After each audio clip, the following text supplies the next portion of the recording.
Assalamualaikum warahmatullahi wabarakatuh. Selamat siang, Mas. Selamat siang, waalaikumsalam warahmatullahi Bagaimana wabarakatuh. kabarnya, Mas? Alhamdulillah sehat, baik. Ternyata sudah sehat ya. Sehat, Nah, sehat. ini mau izin review nih, Mas, ke kandangin jenengan. Monggo, silahkan. Mungkin bisa perkenalan dulu, Mas. Siapa tahu ada teman-teman dari Rosigro yang baru ketemu sama channelnya ini, Mas. Selamat pagi para viewers, subscribers Rosigro. Perkenalkan, nama saya Eko. Saya dari Rojokoyo Farm. Alamatnya di Dukuh Pondoan, Desa Purworejo, RT 3 RW 2, Kecamatan Pati Kota, Kabupaten Pati, Jawa Tengah. Nomor HP 0821 3773 3744. Oke, terima kasih. Ini kita mau sharing-sharing ini, Mas. Mau sharing tentang breeding domba itu kayak gimana dan estimasinya, hitung-hitungannya itu loh kayak gimana itu loh, maksudnya Masuk ya, Mas. apa enggak gitu. Nah, gitu maksudnya. Kok pakannya jenengan tak lihat kok nggak ada hijau-hijaunya sama sekali. Ini enggak makanan apa itu, beli apa enggak? Nah, kalau emang beli gimana hitung-hitungannya gitu loh, Mas. Kita mau tanya-tanya ini, Mas. Oke, siap. Nanti ada sedikit hitungan ya. Ya sebagai acuan untuk peternak-peternak, terutama peternak pemula yang masih bingung saya harus mulai dari mana, hitungannya bagaimana, modalnya berapa. Nanti bisa dibuat referensi aja, tidak harus diperdebatkan ini salah bener, buat referensi aja, kita ambil sisi positifnya. Ya istilahnya populasi berapa yang harus kita mulai, berapa keuntungan yang bisa kita dapatkan di situ, efektifnya bagaimana, nanti kita bisa sharingkan sama-sama. Nah, lebih jelasnya kita pakai orek-orekan ya, Mas ya. Siap, nanti kita ada di biar teman-teman juga jelas gitu loh, maksudnya nggak gambaran aja, jadi siap. Ada gambarannya, ada hitung-hitungannya, ada kalkulatornya juga gitu loh ya. Siap. Nah, yuk kita langsung ke sana, Mas. Ayo. Siap. Breeding itu kan cenderung waktunya lama ya, Mas. Nah, jenengan ini kok pakannya beli pakai anak kandang, itu kira-kira masih dapat untung apa enggak, Mas? Ya sebenarnya semua bisa dihitung ya. Semua bisa dihitung, jadi nanti tinggal kita arahnya mau dikerjakan sendiri atau mau pakai anak kandang, atau dengan pakannya bisa beli, atau mungkin kita sistem ngarit dengan tradisional ya. Jadi semua nanti ada gambaran hitungannya. Jadi nanti kita sama-sama ya, nanti kita sharing ya, ada sedikit hitung-hitungan, tapi ini menurut saya, menurut Rojokoyo Farm sendiri saya pakai cara ini. Terserah nanti untuk teman-teman peternak, khususnya terutama pemula pemula kan kadang masih bingung, ini saya mau ternak domba ini breeding dulu apa fattening dulu gitu kan, masih bingung. Nah nanti di sini kita ada sharing untuk hitung-hitungan breedingnya gimana. Untuk fattening kita mungkin di konten lain ya, kita biar nggak kelamaan durasinya. Nah, nanti kita bisa untuk gambaran, oh ya ternyata breeding itu ada hitungannya segini. Nah, nanti bisa diterapkan di kandang masing-masing. Tapi dalam arti yang tahu efektivitas kandang ya tetap peternaknya masing-masing. Jadi sistem kayak di sini misalkan mau istilahnya diterapkan sama persis di kopi, nanti dipaste di kandangnya teman-teman ya belum tentu hasilnya sama gitu. Nah, tetap nanti diubah mana yang efektif, yang tahu tetap peternaknya masing-masing gitu kan.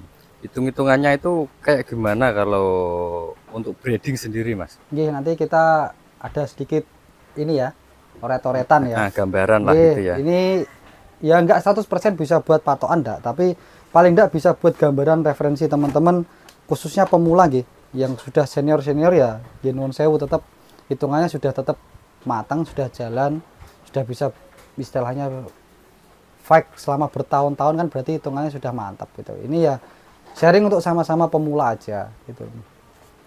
Kita mulai dari mana ini, Mas? Ya ini kita langsung aja Ini anggap aja ini breeding Maaf tulisannya agak jelek ini. Breeding. Jadi kita untuk anggap aja kita peternak mandiri ya. Peternak mandiri itu anggap aja kita di populasi 30 sampai 40 ekor. Jadi untuk populasi segitu kan kita nggak perlu anak kandang. Jadi di situ yang istilahnya teman-teman pemula yang memang masih bingung untuk mata pencaharian kan, ini bisa menjadi pekerjaan utama gitu loh. Nah, masalah hasil nanti ya masing-masing. Mungkin bagi saya cukup, bisa jadi teman-teman di peternak lain kurang kan gitu. Jadi untuk hasil nanti fleksibel gitu. Jadi anggap aja di sini kita main di 1:30. Jadi 1 jantan di 30 betina. Nah, untuk asupan kebutuhan pakan ya, kita bahas di sini sentrat ya. Konsentrat untuk Ya, breeding sentrat, ya. sentrat breeding. Ini untuk indukan. Untuk undukan. Jadi konsumsi konsentrat, kenapa saya sertakan konsentrat? Karena sebagai pakan penguat saya tetap menggunakan konsentrat. Di samping rumput hijauan ya. Jadi untuk kebutuhan konsentrat sendiri, saya menggunakan 0,3 kilo per ekor per hari ya, kali jumlah indukan di 30. Ini sama dengan kurang lebih 9 kilo per ekor per hari, maaf, per hari. Nah, untuk 9 kilo ini sendiri, 9 kilo kali harga konsentrat breeding saya itu 4.000. Mahal ini teman-teman. Teman-teman mungkin bisa di sini bisa mengambil apa namanya? Konsentrat yang multiguna di toko-toko itu lebih murah. Jadi mungkin harganya nanti hitung-hitungannya bisa lebih hemat ya. Jadi ini sambil pegang kalkulator saya teman-teman, nggak begitu. Jadi pengeluaran kita di 36.000 per hari. 36.000 kita kalikan 240 hari. Kenapa 240 hari? Ini kan masuknya 8 bulan. Jadi untuk hitungan sistematis breeding itu kan dalam 2 tahun itu bisa beranak sebanyak 3 kali. Berarti sekali siklus bunting dan melahirkan itu sampai nyapih itu di 8 bulan. 8 bulan atau 240 hari. Ya, di sini nanti ketemunya sekitar 8.640.000. Ini untuk indukan saja. Terus untuk anakan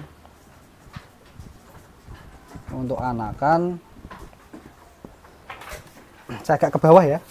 Iya. Biar enak nulisnya. Anakan ini kita di sini sekitar, jadi hitungannya gini kalau anakan. Di 240 hari ini kita bagi jumlah indukan di 30. Berarti ketemunya sekitar 8. Nah, asumsinya setiap 8 hari sekali itu ada 1 domba yang melahirkan. Berarti di 30 hari kita bagi 8, berarti sekitar 3,75 ya. Anggap aja di 4 domba. Jadi per bulan itu ada 4 domba yang melahirkan. 4 domba per bulan yang melahirkan. Berarti kalau asumsi kita anakan kita jual di usia 5 bulan. Berarti 4 kali 5 ada di 20 ekor. Anakan kita di 20 ekor. Jadi dari indukan 30 ini kita menghasilkan anakan di 20. Padahal ada hitungan ya kebanyakan non sewu ini 30 indukan ya menghasilkan anakan di 30 ekor kalau lahirnya satu-satu. Ada yang berasumsi juga ada yang lahir 1, ada yang lahir 2. Kita hitung di tengah-tengah jadinya 1,5. Jadi ketemunya anaknya di 45 ekor. Kita hitung di minimal aja dulu. Kalau minimal sudah masuk dengan pengeluaran yang maksimal dan hasil minimal kok masuk, berarti kemungkinan kita keuntungannya lebih besar kan ada gitu. Jadi 20 ekor kita untuk konsumsi pakan ini tetap sentrat juga. Sentrat, kebutuhan sentrat untuk anakan itu per hari per ekor itu saya membutuhkan 0,5 kilo. Tapi kan asumsinya nggak mungkin sampai baru lahir itu sekali makan setengah kilo kan tidak mungkin, tapi ini saya bikin hitungan maksimal aja. Setengah kilo kali setengah kilo kali 20 ekor ya, berarti 10 kilo per hari. Nah 10 kilo sendiri kali harga sentral saya untuk anakan ini jauh lebih mahal Pak, di 6.000,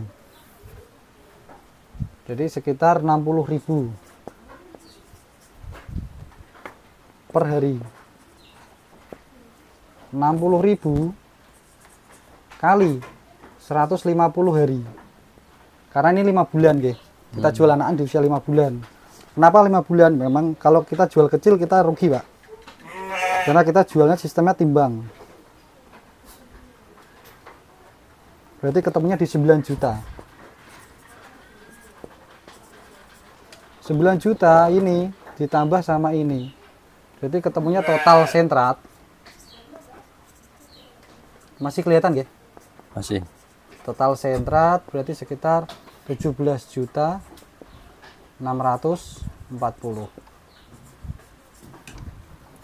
Ditambah pengeluaran yang lain, misalnya kita butuh transport bensin ya, anggap aja bensin di 240 hari,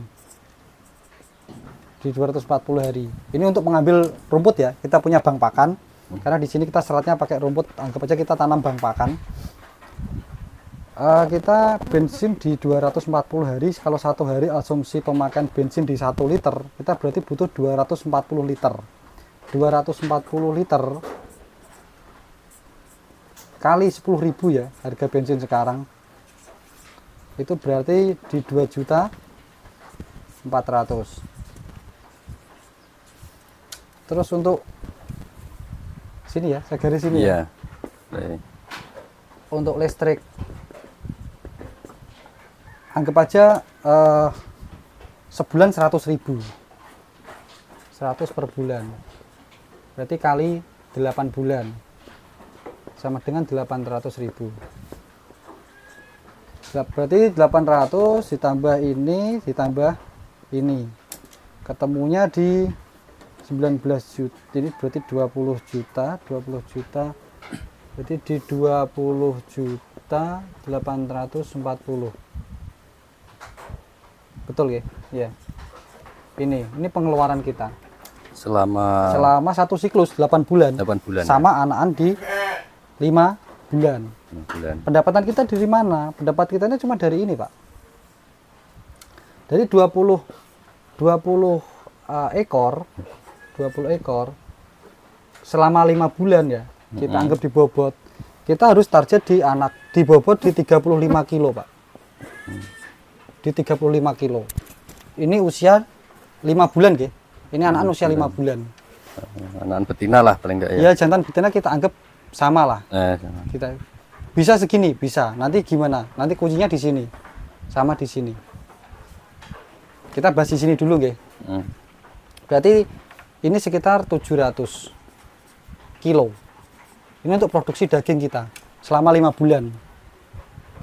Dari 700 kilo ini, kalau kita jual daging semurah-murahnya. Ya, semurah-murahnya kita jual anakan kita ke sektor daging, itu harga kita kan di 57.000 per kilo ya, timbang hidup nggih niki nggih. Karena ini kan bobot hidup. Jadi di 700 kali di 57.000. Itu ketemunya di 39.900.000. Kalau dikurangi ini tadi pengeluaran kita di 20 juta 840, ini kan masih ada di 19 juta 90 juta 60.000. Oke. Ini selama 8 bulan. Bukan, selama 5 bulan, karena kita jual anaknya kan 5 bulan. Oh, selama 5 bulan. Iya, selama 5 bulan toh ini. Nah, berarti di 19 juta 60 ini dibagi 5, Ya paling nggak per bulan ketemunya di 3.812 per bulan. Ini kalau kita jual di harga terendah di daging. Kalau kita di 700 kilo ini kita jual di pembibitan ya. Kita bahas di pembibitan. Kita jual pembibitan itu di 100.000 per kilo. Di spek breeding lah ya. Ya, spek breeding. Ini sudah bisa dibilang murah ya untuk harga segini. Karena nanti kita larinya di sini. Apa yang bisa menentukan kita jual bobot per kilo kok 100.000 ini anakannya dari mana gitu loh. Kok bisa di 35 kilo umur 5 bulan bisa tembus di bobot segitu tuh induknya apa gitu. Nanti kita bahas setelah ini. Kalau kita dijual di pembibitan di 100.000 per kilo, berarti kita mendapatkan pemasukan di 70 juta, Pak. Dikurangi pengeluaran kita sama di 20 juta 840. Ya sekitar 49 juta ya. Sekitar 49 juta 60.000.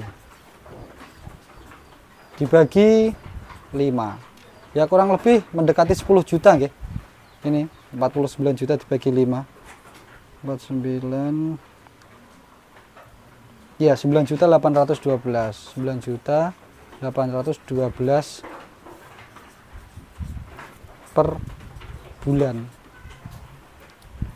Nah, dari hitungan ini kenapa kok bisa anakan di 5 bulan bobotnya segini? Bisa. Ya anggap aja ini kita memang semuanya di modal awal gitu. Di modal awal kita di sini mungkin pakainya bisa full blood atau indukan. Nanti di sini indukan bisa mungkin cross texel atau mungkin ya tetap kita anggapnya ini tetap indukan super gitu. Yang bisa menghasilkan anakan di 5 bulan di bobot 35 kilo. Nah, untuk tempe kok umur berapa tadi? 5 bulan. Iya, 5 bulan kok bisa tembus 35 kilogram itu kayak gimana caranya itu? Apa nggak mustahil itu, Mas? Ya sebenarnya bisa aja, Pak. Kita kan cenderungnya di pemilihan indukan ya. Indukan dan pejantan. Ya paling nggak kalau kita main di cross-crossan ya kita cari pejantan yang di bobotnya paling nggak di 80 kilo sampai mungkin 100 kilo lebih. Itu ada potensi untuk mencetak anakannya juga jumbo juga gitu loh. Karena dasar genetiknya dia sudah besar. Dari indukannya juga kita cari yang mungkin di bobot ya minimal 35 sampai 45 gitu. Jadi asumsi kita kalau posturnya indukan itu besar, plasentanya besar, otomatis kan untuk menampung nanti bakal calon cempe kan juga potensi besarnya itu bisa gitu. Tapi kalau kita main di lokal dengan pejantan ya mungkin bobot 40 kilo, betinanya bobot 25 kilo. Kita mau kejar anakan di usia 5 bulan di 35 kilo ya susah, kemungkinan mustahil itu. Itu kira-kira pakai jenis-jenis crossingan apa itu, Pak? Ya kita anggap aja di hitungan modelnya yang maksimal ya. Nanti kan teman-teman bisa menyesuaikan sendiri. Oh kalau saya beli yang kayak gini kok terlalu berat, saya cari yang di bawahnya aja. Yang penting tujuannya kita tadi patokannya satu. Kita bisa target di anakan usia 5 bulan itu tembus di bobot 35 kilo. Itu yang satu. Terus yang kedua kita bisa apa namanya dari faktor pemeliharaan dan lain-lain ya, dari pakan. Itu tadi kan sudah saya hitung di maksimal semua. Kayak konsentrat saya hitung di harga 4.000 dan 6.000. Sedangkan sentrat yang berada di pasaran itu kan yang multiguna, saya bahas yang sentrat multiguna itu kan sekitar di 3.000 rata-rata, Pak. Jadi terserah jenengan bisa nanti pakai sentrat yang mana aja bebas. Yang penting tujuannya hasil akhirnya anakan bisa tembus di 35 kilo. Nah, itu hitungannya kayak gimana itu modal Ya, di awal itu? Kita coba rinci lagi ya. Pejantannya pakai apa? Ya, untuk modal awal ya. Kita hitung yang option 1 adalah modelnya di domba ya. Domba. Jantan. Anggap aja kita pakainya full blood ya. Full blood bebas pakai apa aja. Yang kita yang ukurannya jelas gitu ya. Kita main di full blood. Full blood pun baru datang ya sekitar bobotnya 70 kiloan. No. full blood itu 70 sampai 80 kilo. Tidak sampai ada yang 100 kilo, jarang, kecuali sudah dipelihara, di treatment di peternak masing-masing, rata-rata tembus di 90 kilo lebih bisa. Ini anggap aja di harga 35 juta. Ya kalau memang kita mau penghasilan yang segitu, ya memang kita harus modalnya kita perhitungkan matang. Modalnya juga besar Pak ya. Dan prosesnya juga nggak singkat. Namanya kita istilahnya beternak itu nggak bisa langsung instan ya. Kita hari ini beli, bulan depan jual, kecuali kita main trading ya. Trading itu kita tinggal ya ibaratnya jual, ada untungnya kita jual, kita kelolaan lagi ada untungnya jual. Kita breeding. Jadi breeding kita memang prosesnya ya kawin dulu, bunting dulu, terus melahirkan sampai nyapih ya. Terus yang betina kita anggap kita pakainya cross Texel aja lah. Cross Texelan ya. Texel ya. Anggap aja di satu ekornya di harga 3,5 juta. Kali di 30. Berarti sekitar berapa ini? 105. Bener enggak? Saya tak hitung dulu. Saya enggak. 3,5 kali 30. Ya, 105. Ini sudah modal untuk dombanya aja. Ya. Kita bikin kandang. Kandang untuk populasi 30, ya paling enggak kita butuh ya kita bisa sih. Ini fleksibel kandang ya. Kandang itu sebenarnya yang penting fungsinya, kenyamanan dombanya. Enggak perlu kita kandang yang mewah, yang bagus. Ya boleh aja, kita nggak menyalahkan. Tapi untuk terlihat kandang ini mewah ya nantilah kalau ada hasilnya kita bisa upgrade di kandang atau mungkin upgrade di materi, itu terserah peternaknya masing-masing ya. Yang penting kita ada hasil dulu yang bisa kita peroleh dari beternak itu sendiri. Ini saya anggap di 15 juta nggih. Karena untuk domba sendiri kan tidak perlu kandang yang terlalu lebar. Iya, terlalu lebar. Kita bisa main di koloni kan, karena kita tujuannya kan untuk dikawinkan ya. Jadi di sini sekitar 140, 155 ya. Untuk domba dan kandang ini 155 juta. Ya di sini kita bisa tambah untuk sewa lahan, untuk sewa lahan sawah ya. Mungkin di sini sewa lahan buat nandur. Ya, kita bikin tanam bang pakan. Ya kita kalau nggak punya sawah sendiri ya kita bisa sewa. Sewa pun kita carinya kan yang sawah-sawah yang tidak produktif ya, yang sekali panen bisa mengeluarkan hasil panen yang melimpah. Itu kan tetap sewanya mahal. Jadi kita bisa sewa ya. Satu, pertimbangannya tidak jauh dari kandang, masih terjangkau dari kandang. Yang kedua, sistem pengairan tidak terlalu susah gitu. Ya anggap aja kita kalau di Pati ya, di dekat kandang saya sendiri itu luasan sekitar hampir 5.000 meter ya, setengah hektar lah. Itu sekitar 3 juta. Ya ini saya anggap di 3 juta lah sewanya ya. Nanti tiap daerah kan beda-beda nih, menyesuaikan aja. Tapi kalau yang produktif ya bisa sampai 15 juta Pak. Dan kita cari yang lahan-lahan yang kurang produktif gitu. Ini setahun, padahal kita butuhnya kan di 8 bulan. Hitungan tadi kan di 8 bulan. Dan ini kan per 8 bulannya kan sekitar 2 juta. Ini kan per tahun. Oke. Kalau ini kan model tetap ini. Kandang, domba ini kan model tetap. Kalau ini kan kita hitungannya per tahun. Kita jadikan per bulan kan berarti sekitar kalau 8 bulannya ya 2 juta. Pengeluaran kita untuk sekali siklus 2 juta per 8 bulan. Terus untuk mungkin bibit bisa bibit pacong atau apa, saya anggap di 2 juta lah. Pupuk ya kurang lebih sekitar di 500.000. Ya ini di 4,5 juta.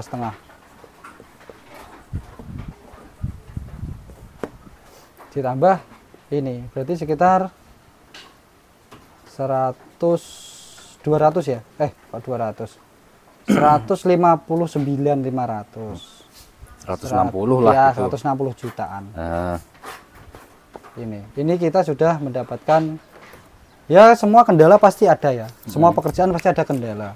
Ini kan kita hitungan matematis saja. Sebagai gambaran, oh ternyata Kalau kita pelihara domba sekian itu bisa mendapatkan hasil sekian. Tapi ya kembali lagi, kita tentukan di bibit ininya. Kalau bibit ininya kita pakai lokal-lokal ya, nggak mungkin anakan ditembus 35 kilo. Dan kita misalkan jual daging pun ya, tetap kita keuntungannya tipis, Pak. Apalagi buat nanti untuk anak kandang ya, bisa-bisa tekor kita. Nah kalau kita jual genetik untuk lokal, ya harganya juga nggak bisa, istilahnya per kilonya nggak bisa tembus di 100.000 juga gitu loh, karena barang lokal gitu. Tetap kebanyakan larinya ke potong daging. Tapi kalau kita main ini paling nggak kan keluarnya anak F1 ya Pak ya, karena jantan kita full blood ya, dengan betina cross texel, berarti anak yang kita jual di bobot 35 kilo tadi F1. F1 usia 5 bulan di 35 kilo insya Allah bisa. Dengan asupan konsentrat yang saya berikan tadi setengah kilo per ekor per hari selama 5 bulan full. Saya yakin dengan kecuali ada cacat lahir ya, kalau semua normal saya yakin insya Allah bisa untuk tembus di 35 kilo. Ya itu tadi hitung-hitungan apa, ternak domba satu pejantan 30 betina ya Mas? Iya, satu pejantan dengan 30 betina. pakan intensif lah ya. Ya itu kita tanam bank pakan, sentrat semua kita beli ya. Tadi pengeluaran pakan kita sentrat semua beli dengan harga sentrat yang bisa dibilang lebih tinggi di pasaran, hitungannya kok masih masuk gitu loh. Tapi kembali lagi ke rezeki. Tadi kan hitungan anakan saya bikin cuma 20 ekor dengan indukan 30. Nah kalau mungkin rezeki jenengan lagi bagus, satu domba melahirkan satu anakan, berarti kan anaknya 30 ekor. Berarti justru keuntungan jenengan bisa bertambah dari hitungan ini kan lebih banyak lagi gitu. Benar-benar Mas. Itu kan perhitungan apa, dari hitung-hitungan itu kok untuk mendapatkan hasil kok kenapa kok genetiknya ya diperbaiki ya. Biasanya kalau pada umumnya kan orang-orang tuh kan makanannya yang dikurangi gitu loh Mas. Ya karena gini Pak ya, untuk mendapatkan istilahnya hasil anakan yang bagus, yang bisa dibilang calon jumbo gitu, itu kan faktor pakan memang pengaruh, tapi faktor genetik juga nggak bisa kita kesampingkan. Kita mungkin bisa bilang kita lokal gitu, domba lokal, jantan lokal, betina lokal. Kita mau tembus di 35 kilo di usia 5 bulan kayaknya dengan pakan bagus pun susah. Mungkin bisa, tapi usianya lebih dari 5 bulan. Mungkin 1 tahun atau mungkin 1,5 tahun bisa untuk tembus di 35 kilo. Tapi kan proses jualnya kita tambah mundur. Pengeluaran pakan kita tambah banyak. Yang hasil yang kita dapatkan mungkin sama di 35 kilo. Kan gitu. Itu pun kalau kita bahas di daging kan gitu. Kalau kita bahas genetik ya beda lagi, semakin dewasa domba genetik yang kita jual harganya masih semakin tinggi karena semakin mapan untuk langsung dibreedingkan gitu. Oh intinya itu nganu ya, pakan kita kasihkan sewajarnya kebutuhan ternak gitu ya. Iya. Cuma diperbaiki di genetiknya ya Mas. Iya, betul. Supaya pertambahan bobotnya pertambahannya ya bisa sesuai gitu target. Ya. Sesuai target gitu benar-benar. Ini kan kalau untuk kalangan peternak yang baru mau mulai itu lihat nominalnya kan udah takut itu Mas. Besar ya. Nah, udah ratusan juta itu loh Mas. Nah, Ya, mungkin dia mikirnya ya benar kalau modal segitu dapat hasil segitu masih wajar lah. Ya kalau untuk apa istilahnya, kita ternak kecil-kecilan mau dari 5 betina atau 10 betina itu kira-kira masih bisa untung juga nggak Mas ini Mas? Ya nanti gini Pak, untuk apa ya, untuk efektifnya kan bisa teman-teman nanti hitung sendiri di peternaknya. Gambarannya kan tadi gitu. Jadi untuk nanti jumlah populasinya dikurangi dengan pakan yang mungkin lebih murah karena wah sentrat di tempat saya nggak segitu harganya lebih murah kok. Nanti bisa dihitung sendiri. Jadi yang tahu efektifnya tetap teman-teman peternaknya masing-masing. Ini kan gambaran di kandang Rojokoyo sendiri. Jadi untuk 160 juta ini dengan keuntungan kita jual bibit yang harganya 100.000 per kilo, padahal harga sekarang bibit untuk F1 ya, kita bahas F1 itu harganya di atas 100.000 per kilo. Benar. Kita anggap aja di 100.000 per kilo lah gitu. Nah, itu aja berarti kita butuh kalau per bulan tadi kurang lebih di 9.800.000, anggap aja dibulatkan di 10 juta nggih per bulan ya. Berarti kita cukup 16 bulan sudah balik modal. Oke, gitu. Terima kasih. Ya kurang lebih 1,5 tahun lah. Ini kan untuk hitungan yang gedenya ya Mas. Globalnya maksudnya Iya. Untuk apa peternak-peternak yang rada punya uang, nanti kalau yang baru mau mulai sedikit-sedikit nanti bisa Bisa. dibahas lain konten ya Mas. Bisa, nggih. Ini Oh, kan peternak 5 ekor atau berapa nggih. gitu bisa ya. Ini kan asumsi saya gini nggih. Ini 1:30 itu kan kita rawat sendiri tanpa anak kandang masih mampu. Masih gitu, Pak. mampu, Nggih, benar. jadi kita peternak mandiri. Kalau kita bahas di anak kandang ya paling enggak kita populasinya kita naikkan. Paling enggak di 70 ekor atau sampai 80 ekor. Nah, gitu. bisa Jadi kita bahas di lain ya, waktu gitu ya Mas ya. Jadi masih Biar masuk untuk jelas. membayari anak kandang. Oke, terima kasih. Siap. Terima kasih udah berbagi ilmunya sama Rozi Grow ini Mas. Nah, semoga tetap jalan, tetap sukses peternakannya. Siap, amin. Oke, Terima kasih. terima kasih dari Rozi Grow, mengucapkan terima kasih juga bagi teman-teman yang baru menemukan channel Rozi Grow, bisa subscribe sekarang juga karena subscribe itu gratis. Wassalamualaikum warahmatullahi wabarakatuh. Waalaikumsalam warahmatullahi wabarakatuh.